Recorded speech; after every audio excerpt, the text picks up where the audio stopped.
6월 24일 수요 예배로 나눌 하나님의 말씀은 출애굽기 20장 15절 말씀입니다. 제가 읽겠습니다. 도둑질하지 말라. 지금까지 십계명을 살펴오면서 하나님과의 관계성 안에서 사람을 대상으로 하는 계명, 대인 계명을 이해했습니다. 제5계명 내 부모를 공경하라는 모든 권위의 근거가 하나님이심을 알고 하나님께서 세우신 권위자들을 공경하되 하나님의 뜻 안에서 순종해야 한다고 이해했습니다. 제6계명 살인하지 말라는 하나님께서 생명의 주인이심을 알고 모든 생명을 지키고 보호하라고 이해했습니다. 제7계명 간음하지 말라는 하나님께서 창조하신 부부관계를 거룩히 지키라고 이해했습니다. 이제 오늘은 제8계명 도둑질하지 말라를 살펴볼 텐데요. 여기서 금하고 있는 도둑질이 무엇인가요? 우리가 가장 생각하기 쉬운 도둑질은 남의 물건을 훔치는 것입니다. 아이들이 가게에 들어가서 자신이 먹고 싶은 제품을 돈을 안 내고 가지고 나오면 이것도 도둑질이지요. 그리고 다른 사람의 지갑이나 스마트폰을 몰래 가져가는 것도 도둑질입니다. 이처럼 우리가 쉽게 생각하는 도둑질은 물리적인 것을 훔쳐가는 것입니다. 그러나 물리적이지 않은 것들, 즉 만질 수 없는 것들도 훔칠 수 있는데 개인의 창작물 같은 것입니다. 명예, 지식, 아이디어, 시간 같은 것도 훔칠 수 있습니다. 다른 사람의 노력의 결실을 정당한 대가를 지불하지 않고 내 것인 것 마냥 사용한다면 이것도 도둑질에 해당할 수 있습니다. 교수가 학생들의 논문을 자신들의 이름으로 낸다던가 직장의 상사가 부하의 아이디어를 빼앗아 자신의 것인 양 보고한다든가 하는 이야기는 뉴스나 드라마에 자주 등장하는 소재이기도 합니다. 제8계명 도둑질하지 말라는 이러한 행위를 금하는 것입니다. 더 나아가 제8계명 도둑질하지 말라는 합법적으로라도 다른 사람에게 손해를 입히거나 빼앗는 것을 금합니다. 합법적인 방법으로 내가 이득을 볼 때 그로 인해 누군가 억울한 일, 손해를 당한다면 이익을 포기할 수도 있어야 하는 것입니다. 왜냐하면 대인계명은 모두 내 이웃을 내 몸과 같이 사랑하라는 계명에서 파생되었기 때문입니다. 내가 이득을 몸으로 이웃이 손해를 보게 된다면 참된 이웃 사랑을 실천하는 것이 아니겠지요. 그래서 제8계명 도둑질하지 말라는 적극적으로는 다른 사람의 소유를 보호하고 보존하라는 명령입니다. 그렇다면 이러한 제8계명을 하나님과 관계성 안에서 어떻게 이해할 수 있을까요? 만물의 주인이신 하나님께서 각자의 필요에 따라 소유를 주신 줄 알고 만족하며 청지기로 충성하라고 명령하는 것으로 이해할 수 있습니다. 이러한 이해를 바탕으로 오늘 본문을 조금 더 자세히 살펴보기를 원합니다. 먼저 하나님께서 만물의 주인이심을 분명히 밝히고 있는 사도행전 17장의 말씀을 보겠습니다. 17장 24절 25절입니다. 우주와 그 가운데 있는 만물을 지으신 하나님께서는 천지의 주제시니 손으로 지은 전에 계시지 아니하시고 또 무엇이 부족한 것처럼 사람의 손으로 섬김을 받으시는 것이 아니니 이는 만민에게 생명과 호흡과 만물을 친히 주시는 이심이라. 아멘. 이 구절은 바울이 제2차 전도 여행 중 아덴에서 전도한 내용 중 일부입니다. 아덴은 철학을 비롯한 학문이 발달하여 지혜를 추구하는 지역이었습니다. 그리고 종교심이 투철하여 많은 우상과 신전을 모신 지역이었습니다. 혹시나 섬기지 못하는 신이 있을까 하여 알지 못하는 신에게라고 새긴 제단까지 만들어 두었습니다. 세상 학문과 영적 지식에 대한 강렬한 열망은 있었지만 유일하시고 참되신 하나님을 알지 못하였습니다. 어떻게 보면 지금 우리가 살고 있는 세대와 비슷합니다. 지식은 많고 과학은 발달하고 영적인 것을 추구하면서도 정작 하나님은 모르는 세대. 오늘 우리의 세대와 비슷하지요. 바울은 우리 세대와 비슷한 헛된 우상을 섬기는 아덴 사람들에게 하나님께서 어떠한 분이신지 예수 그리스도를 통해 베푸시는 은혜가 무엇인지를 그들에게 설파했던 것입니다. 그 내용의 핵심은 하나님께서 만물의 창조자이시고 주인, 소유자이시고 만물을 보존하신다는 것입니다. 24절 상반절을 보시면 우주와 그 가운데 있는 만물을 지으신 하나님이라고 말하고 있습니다. 창조자 하나님이라는 뜻이지요. 하나님은 세상에 아무것도 존재하지 않을 때 스스로 존재하셨습니다. 그리고 태초에 우주 만물을 만드셨습니다. 따라서 하나님은 만물의 주인이십니다. 24절에 이어서 보시면 하나님께서는 천지의 주제시니라고 말하지요. 천지, 하늘과 땅의 모든 만물을 하나님께서 만드셨으니 하나님께서 만물의 주인이라는 뜻입니다. 바울은 이어서 창조주이면서 주인이신 하나님께서 하시는 일을 설명하기를 25절 하반절에 만민에게 생명과 호흡과 만물을 친히 주시는 이라고 밝혔습니다. 만물과 더불어 사람도 하나님께서 창조하셨는데 사람에게 생명과 호흡과 만물을 친히 주셨다는 것입니다. 다시 말하면 하나님께서 사람이 이 땅에 발붙이고 살아가기 위한 모든 필요를 친히 채워주셨다는 뜻입니다. 따라서 사람이 생명을 가지고 호흡하고 이 땅에서 누리는 모든 것은 본래 사람의 것이 아니라 앞서 본 것처럼 하나님의 것이었다라는 뜻입니다. 만물의 창조주요 주인이신 하나님께서 각 사람에게 필요한 모든 것을 주셨다는 것입니다. 가장 대표적인 것이 땅입니다. 특히 이스라엘에게 있어 땅의 개념은 하나님 나라를 예표하는 것으로 땅의 참된 소유자는 하나님이십니다. 이를 보여주는 사건이 사도행전 5장에 등장합니다. 1절에서 4절까지입니다. 아나니아라 하는 사람이 그의 아내 삽비라와 더불어 소유를 팔아 그 값에서 얼마를 감춤해 그 아내도 알더라. 얼마만 가져가다가 사도들의 발 앞에 두니 베드로가 이르되 아나니아야 어찌하여 사탄이 내 마음에 가득하여 내가 성령을 속이고 땅값 얼마를 감추었느냐. 땅이 그대로 있을 때에는 내 땅이 아니며 판 후에도 내 마음대로 할 수가 없더냐. 어찌하여 이를 내 마음에 두었느냐. 사람에게 거짓말한 것이 아니요 하나님께로다. 초대교회는 자신의 소유권을 주장하지 않고 자신의 것으로 다른 사람을 구제하는 일에 사용했습니다. 대표적인 인물이 바나바입니다. 바나바는 자신의 밭을 팔아 사도들에게 주어 구제하는 일에 사용하도록 했습니다. 이 일이 있은 후 아나니아와 삽비라 부부의 사건이 이어집니다. 아마도 바나바가 자신의 밭을 팔아 사도들에게 준 일로 그가 큰 칭찬을 들었을 것입니다. 아나니아와 삽비라 부부는 그러한 칭찬을 동일하게 받고 싶은 마음이 있었던 것 같습니다. 그래서 이 부부는 자신들의 소유, 땅을 팔아서 사도들에게 가져다 주었습니다. 그런데 문제는 이 부부가 땅을 팔아 얻은 재물의 일부는 감춰두고 전부인 것처럼 사도들에게 주었다는 것입니다. 차라리 땅을 팔아 얻은 재물 전부를 주기는 아까우니 일부는 자신들이 쓰기 위해 남겨두었고 솔직히 나머지를 주었다고 말했으면 문제가 없었을 것입니다. 그러나 그들은 하나님을 속였고 그 대가로 죽임을 당했습니다.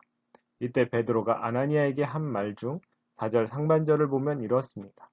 땅이 그대로 있을 때에는 내 땅이 아니며 판 후에도 내 마음대로 할 수가 없더냐. 땅이 본래 아나니아와 삽비라 부부의 것이 아니라는 것입니다. 그러면 누구의 것입니까? 하나님의 것입니다. 앞서 사도행전 17장의 내용에서 본 것처럼 땅도 하나님께서 창조하셨고 하나님께서 사람에게 거주하도록 허락하셨던 것입니다.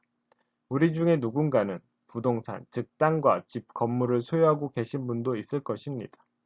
이 땅의 제도 속에서 누군가는 자신의 소유의 부동산이 있을 수도 있고 없을 수도 있지만 근본적으로 사람이 발붙이고 살아가는 이 땅조차도 원래 하나님의 소유임은 창조부터 지금까지 변함없습니다. 땅뿐이겠습니까? 이 땅에서 우리가 누리는 모든 것이 다 하나님의 소유이지요. 제6계명에서 살펴본 것처럼 우리의 생명조차도 하나님의 소유입니다.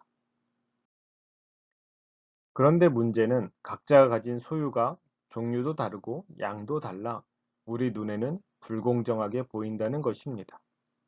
누군가는 건설 중인 수많은 아파트를 보면서 그리고 투기과열로 부동산 대책이 발표되는 것을 보면서 저렇게 집이 많이 지어지고 어떤 이는 집을 수십 채에서 수백 채까지 소유하고 있는데 자신은 하나도 없다는 사실에 우울해지기도 합니다.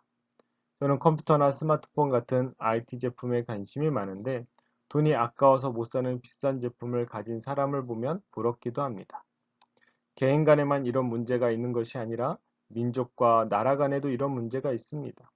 어떤 나라는 자연이 아름답고, 어떤 나라는 기후가 참 좋고, 어떤 나라는 자원이 많이 있고, 어떤 나라는 인재가 많이 있습니다. 반대로 어떤 나라는 황폐하고, 기후도 나쁘고, 자원도 인재도 없습니다. 우리나라는 자원을 아껴야 한다고 할 때 가장 많이 하는 말이 석유 한 방울 안 나는 나라이지 않습니까? 우리나라는 석유뿐만 아니라 자원도 그다지 많지는 않습니다. 이처럼 나라와 민족들 간에도 가진 것들이 차이가 납니다. 이 땅의 시각으로 보면 불평등하기 그지없습니다. 그래서 일어나는 일이 도둑질, 강도, 싸움과 전쟁이지 않습니까? 개인적으로는 자신의 삶을 비관하여 극단적 선택을 하는 경우도 있습니다. 그럼 우리는 이러한 일을 어떻게 이해해야 할까요? 이 모든 일은 하나님께서 정하신 일이니 하나님을 원망해야 할까요? 하나님께 하나님 저 사람한테 준 것 저한테도 주십시오 라고 떼를 써야 할까요? 이러한 일에 대해서 우리가 가져야 할 바람직한 첫 번째 태도는 하나님께서 우리의 좋은 아버지가 되심을 기억하는 것입니다. 좋은 아버지는 자녀가 원하는 모든 것을 줄 수 있는 능력이 있어도 다 주지 않고 적절한 때와 상황에 필요한 것만을 줍니다. 만물을 창조하시고 소유하시는 하나님도 우리에게 무엇이든지 주실 수 있습니다. 그러나 좋으시고 지혜로우신 하나님은 각자에게 꼭 필요한 만큼만 주십니다. 그것은 각자가 원하는 대로가 아니라 하나님의 지혜로운 판단이 기준입니다. 그것이 사람의 눈에는 불공정하고 불평등하게 보인다 할지라도 하나님은 가장 선한 방식으로 일을 하시는 것입니다. 따라서 나에게 무언가 부족하고 없어 보이는 것은 나에게 지금 불필요해서 하나님께서 안 주신다고 생각해야 하는 것입니다. 두 번째 태도는 이 땅에 썩어 없어질 것에 소망을 두는 것이 아니라 영원한 하늘의 안식을 소망하는 것입니다. 이 땅에서 그 어떤 부귀 영화를 누려도 그것은 이 땅에서 썩어 없어질 것입니다. 또는 육적 생명에 닿으면 소유할 수 없는 잠깐의 것입니다. 이 땅에서 가장 큰 부귀 영화를 누린 솔로몬도 결국은 빈손으로 육적 생명을 다하였습니다. 예수님의 비유 중 부자와 거지 나사로의 이야기가 있지요. 호화로운 생활을 하는 부자와 달리 거지 나사로는 부자의 상에서 떨어지는 것을 먹고자 했으나 여의치 않았고 건강도 나빠 개가 자신의 헌대를 핥아도 뿌리칠 수도 없었습니다. 그들이 육적 생명을 다했을 때 그들의 영생은 정반대가 되었습니다. 물 한 방울을 갈망할 만큼 지옥에서 고통당하고 있는 부자에게 아브라함은 이렇게 말했습니다. 누가복음 16장 25절입니다. 아브라함이 이르되 예 너는 살았을 때 좋은 것을 받았고 나사로는 고난을 받았으니 이것을 기억하라. 이제 그는 여기서 위로를 받고 너는 괴로움을 받느니라. 이 땅에 부조리와 불합리와 불공정과 불공평이 존재하는 것은 분명한 사실입니다. 그러나 그것은 본래 하나님의 창조 질서에 속한 것이 아니었습니다. 그것은 사람이 범죄하여 타락한 후에 생긴 결과이지요. 하나님은 이러한 결과를 통해서 우리에게 이 땅에 소망을 두고 영원히 살 것처럼 살지 말고 하늘의 안식을 소망하며 살도록 하시는 것입니다. 그렇다고 하나님은 우리가 이 땅에서 게으르게 살기를 원하시지 않습니다. 오히려 더욱 부지런히 자신에게 주어진 일을 할 것을 명령하십니다. 따라서 세 번째 태도는 부지런히 일하는 것입니다. 데살로니가 후서 3장 10절에서 12절의 말씀을 보겠습니다. 우리가 너희와 함께 있을 때에도 너희에게 명하기를 누구든지 일하기 싫어하거든 먹지도 말게 하라 하였더니 우리가 들은즉 너희 가운데 게으르게 행하여 도무지 일하지 아니하고 이를 만들기만 하는 자들이 있다 하니 이런 자들에게 우리가 명하고 주 예수 그리스도 안에서 권하기를 조용히 일하여 자기 양식을 먹으라 하노라. 데살로니가 교회는 잘못된 재림관 종말론으로 인해서 게으르고 일하지 않는 악한 자들이 있었습니다. 그런 자들에게 바울은 명하고 주 예수 그리스도 안에서 권면하기를 조용히 일하여 자기 양식을 먹으라고 하였습니다. 이는 바른 재림관, 종말론, 즉 하늘 소망을 가졌다 해도 동일하게 적용할 수 있습니다. 다시 말하면 이 땅에 소망을 두지 않고 영원한 하늘 안식을 소망하며 산다고 해도 이 땅에서 게으르게 살아선 안 되고 오히려 하나님께서 주신 삶을 사명감을 가지고 더욱 부지런히 살아야 한다는 것입니다. 어떤 사람들은 운명론에 빠져 자신의 삶은 원래부터 이런 거야 하고 자포자기하며 살아가기도 합니다. 그러나 앞서도 말씀드린 것은 우리의 삶을 곤란하게 하고 고통스럽게 하는 현실은 인간의 범죄의 결과이지 하나님께서 만드신 창조 질서가 아닙니다. 따라서 그러한 현실 가운데 그대로 안주하는 삶은 하나님께서 원하시는 삶이 아닙니다. 오히려 하나님은 창조 때 주셨던 명령대로 사람이 땅을 부지런히 경작하며 살아가기를, 달리 표현하면 하나님께서 주신 사명을 찾아 힘써 일할 것을 원하시는 것입니다. 그것의 가장 기본이 되는 것이 자신이 먹을 것은 자신의 힘으로 일해서 구하라는 것입니다. 이것도 하지 않으면 다른 일은 더욱 할 수 없는 것이지요. 더 나아가 하나님께서 자신에게 주신 재능과 능력이 무엇인지 발견하고 갈고 닦고 개발하여 자신의 삶을 더욱 윤택하게 할 뿐 아니라 세상에 유익을 끼쳐야 하는 것입니다. 따라서 네 번째 태도는 세상을 유익하게 하는 것입니다. 예수님께서는 주님의 재림을 바르게 기다리는 사람을 지혜 있고 진실한 청지기의 비유로 말씀해 주셨습니다. 누가복음 12장 42절에서 44절까지입니다. 주께서 이르시되 지혜 있고 진실한 청지기가 되어 주인에게 그 집 종들을 맡아 때를 따라 양식을 나누어 줄 자가 누구냐? 주인이 이를 때 그 종이 그렇게 하는 것을 보면 그 종은 복이 있으리로다. 내가 참으로 너희에게 이르노니 주인이 그 모든 소유를 그에게 맡기리라. 하나님은 각자에게 주신 것이 있습니다. 그것은 하나님께서 각자의 유익만을 위해 주신 것은 아닙니다.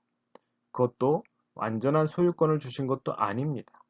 우리는 청지기입니다. 청지기는 주인, 소유권자가 맡긴 것을 주인의 뜻대로 관리하는 위탁 관리인을 말합니다. 따라서 지혜롭고 진실한 청지기는 주님의 뜻대로 자신에게 맡기신 것을 사용합니다. 하나님께서 우리에게 요구하시는 것이 이와 같습니다. 하나님께서 각자에게 주신 것들로 때를 따라 상황에 따라 필요한 자들에게 나누어 주는 것입니다. 그러나 많은 사람이 소유를 자신의 것으로 착각하며 살아갑니다.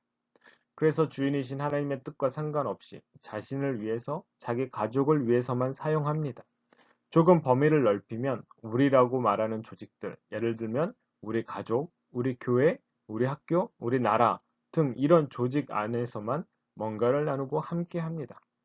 그러나 하나님은 이러한 우리라는 틀을 깨고 넘어서 더 많은 이들을 섬기기를 원하십니다. 주의를 잘 살피면 우리라는 틀 안에 들어오지는 못했지만 도움이 필요한 자들이 많이 있습니다. 최근 뉴스에서 우리나라 시골의 외국인 노동자들의 현실을 보았습니다. 곰팡이가 피고 물건이 가득 쌓여 창고 같은 방에 외국인 노동자 3명이 사는데 월세가 한 사람당 20에서 25만 원이었습니다.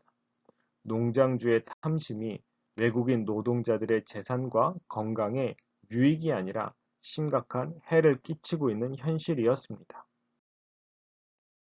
결국 우리가 이런 네 가지 태도, 다시 말하면 하나님을 가장 좋은 아버지로 기억하는 것, 영원한 하늘의 안식을 소망하는 것, 부지런히 일하는 것, 세상을 유익하게 하는 것을 못하는 이유는 악덕 농장주에게 있는 것과 같은 탐심 때문입니다.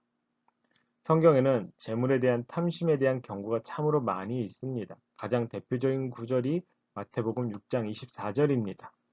한 사람이 두 주인을 섬기지 못할 것이니 혹 이를 미워하고 저를 사랑하거나 혹 이를 중히 여기고 혹 저를 경히 여김이라. 너희가 하나님과 재물을 겸하여 섬기지 못하느니라. 제8계명 도둑질하지 말라는 결국 하나님을 주인으로 섬기느냐 재물을 주인으로 섬기느냐를 선택하라는 것입니다. 하나님과 재물을 둘 다 섬기거나 둘 다 사랑할 수는 없는 것입니다. 우리는 그렇게 할 수 있다고 생각할지 모르지만 성경은 분명히 둘 중 하나를 사랑하면 다른 하나는 미워하는 것이고 하나를 중히 여기면 다른 하나는 경히 여긴다고 말씀하고 있습니다. 재물을 사랑하고 중히 여기기에 재물이 없으면 하나님을 원망하고 주일에도 하나님을 예배하기보다는 돈 버는 일에 몰두하고 부지런히 수고하여 결실을 맺기보다는 불로소득을 원하고 세상과 사람을 유익하게 하기보다는 약한 자들을 이용하고 편법을 동원하여 재물을 축적하는 것입니다. 이런 자들을 향해 성경은 이렇게 권면합니다. 디모데를 향한 바울의 권면인데요. 디모데전서 6장 6절에서 12절까지입니다. 그러나 자족하는 마음이 있으면 경건은 큰 이익이 되느니라. 구하려 하는 자들은 시험과 올무와 여러 가지 어리석고 해로운 욕심에 떨어지나니 곧 사람으로 파멸과 멸망에 빠지게 하는 것이라. 돈을 사랑함이 일만하게 뿌리가 되나니 이것을 탐내는 자들은 미혹을 받아 믿음에서 떠나 많은 근심으로써 자기를 찔렀도다. 오직 너 하나님의 사람아 이것들을 피하고 의와 경건과 믿음과 사랑과 인내와 온유를 따르며 믿음의 선한 싸움을 싸우라. 영생을 취하라. 이를 위하여 내가 부르심을 받았고 많은 증인 앞에서 선한 증언을 하였도다.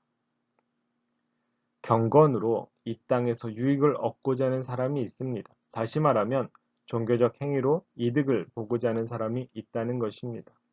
그러나 자족하는 마음은 진정한 경건의 능력을 갖춘 것이고 큰 영적 유익이 있습니다. 경건으로 유익을 얻고자 하는 자들은 결국 파멸과 멸망에 빠지게 되지만 자족하는 마음의 경건은 영생이라는 큰 이익을 얻게 된다는 것입니다. 앞서 부자와 거지 나사로의 사건을 상기해 보면 이 땅의 유익을 추구하며 살았던 부자는 결국 파멸과 멸망에 빠졌고 거지 나사로는 영생을 얻게 되었습니다. 부자는 일만 악의 뿌리인 돈을 사랑하였으나 거지 나사로는 의와 경건과 믿음과 사랑과 인내와 온유를 따르며 믿음의 선한 싸움을 싸웠다는 증거가 아니겠습니까? 그렇다면 재물과 관련하여 믿음의 선한 싸움을 싸우는 것은 무엇일까요? 이어지는 바울의 권면을 조금 더 보실까요? 디모데전서 6장 17절에서 19절입니다. 내가 이 세대에서 부한 자들을 명하여 마음을 높이지 말고 정함이 없는 재물에 소망을 두지 말고 오직 우리에게 모든 것을 후히 주사 누리게 하시는 하나님께 두며 선을 행하고 선한 사업을 많이 하고 나누어 주기를 좋아하며 너그러운 자가 되게 하라. 이것이 장래에 자기를 위하여 좋은 터를 쌓아 참된 생명을 취하는 것이니라. 이는 바울이 디모데를 통해 부자들에게 주는 권면입니다. 이 권면 역시 재물이 아니라 하나님을 주인으로 섬기라는 권면이죠. 재물은 정함이 없지만 하나님은 모든 것을 후히 주사 누리게 하시는 분이시기 때문입니다. 이런 하나님을 섬기는 사람은 선을 행하고 선한 사업을 많이 하고 나누어 주기를 좋아하고 너그러운 자가 됩니다. 재물을 자신을 위해서 사용하는 것이 아니라 다른 사람을 위해서 사용하는 것입니다. 따라서 실제 그렇게 살았던 초대교회의 모습을 생각해 보는 것이 우리에게 유익하다 여겨집니다. 사도행전 2장 44절 45절입니다. 믿는 사람이 다 함께 있어 모든 물건을 서로 통용하고 또 재산과 소유를 팔아 각 사람의 필요를 따라 나눠주며. 앞서도 초대교회 이야기를 잠시 했었지요. 초대교회는 모든 물건을 서로 통용하고 재산과 소유를 팔아 각 사람의 필요를 따라 나누어 주었습니다. 그러나 여기에는 강제성이 전혀 없었습니다. 누군가가 억지로 시키거나 제도적으로 행한 것도 아니었습니다. 그런데 어떻게 이런 일이 가능할 수 있었을까요? 재물이 아니라 하나님을 섬겼고 이웃을 제 몸과 같이 사랑했기 때문입니다. 제8계명 도둑질하지 말라는 바로 이런 것입니다. 물론 물리적, 비물리적인 것을 훔치는 것을 금할 뿐만 아니라 적극적으로는 하나님을 바로 섬기고 이웃의 생명과 재산을 보호하고 지키는 것입니다. 사유재산을 구제를 위해 다 내놓은 일은 기독교 역사 가운데 초대교회에 있었던 독특한 모습이었습니다. 따라서 우리도 전 재산을 다 내놓을 필요는 없습니다. 그러나 우리는 초대교회의 정신을 본받아야 합니다. 하나님과 이웃을 사랑했던 초대교회의 신앙을 본받아야 한다는 것입니다. 자족하는 마음으로 하나님을 사랑하며 이웃을 섬기는 일을 해야 하는 것입니다. 어려운 이웃을 위해 기부 혹은 구제할 수도 있고 복음을 전하는 선교사들을 도울 수도 있습니다. 각종 재난과 온갖 사고로 고통당하는 자들의 재정을 도울 수도 있겠죠. 할 수만 있다면 빌리고자 하는 자들에게 이자를 받는 것이 아니라 도리어 안 받을 각오를 하고 빌려줄 수도 있을 것입니다. 그 외에도 이웃의 생명과 재산을 보호하고 지키는 일은 많이 있을 것입니다. 이제 한 가지 질문을 던지며 오늘 말씀을 마치고자 합니다. 저와 여러분의 주인은 누구입니까? 하나님입니까? 재물입니까? 대답은 우리의 삶의 열매로 나타날 것입니다. 하나님을 좋은 아버지로 기억하는 것, 영원한 하늘의 안식을 소망하는 것, 부지런히 일하는 것, 세상과 사람을 유익하게 하는 것으로 나타날 것입니다. 그리고 재물이 아닌 하나님을 섬기며 지혜롭고 진실한 청지기가 되어 하나님께서 주신 것으로 이웃을 내 몸과 같이 사랑하고 있는 것으로 나타날 것입니다. 모쪼록 우리 안에 있는 탐심을 제거하여 하나님과 이웃을 온전히 사랑하는 저와 여러분 되기를 간절히 바랍니다. 기도하겠습니다. 만물을 창조하신 하나님, 이 땅에 발붙이고 살아가는 동안 필요한 모든 것을 주시니 감사합니다. 이 땅에 썩어 없어지는 것에 마음을 두지 않게 하시고 재물이 아닌 하나님을 참 주인으로 섬기는 은혜를 주시옵소서. 그리고 하나님께서 우리를 청지기 삼아 세상과 이웃을 섬기도록 하셨으니 어려운 이웃을 적극적으로 돕는 마음을 주시옵소서. 이 일이 우리의 본성에 반하오니 성령님께서 늘 우리의 마음을 다스려 주셔서 참으로 하나님을 사랑하고 이웃을 사랑하는 하나님의 백성 되게 하여 주시옵소서. 예수님의 이름으로 기도합니다. 아멘.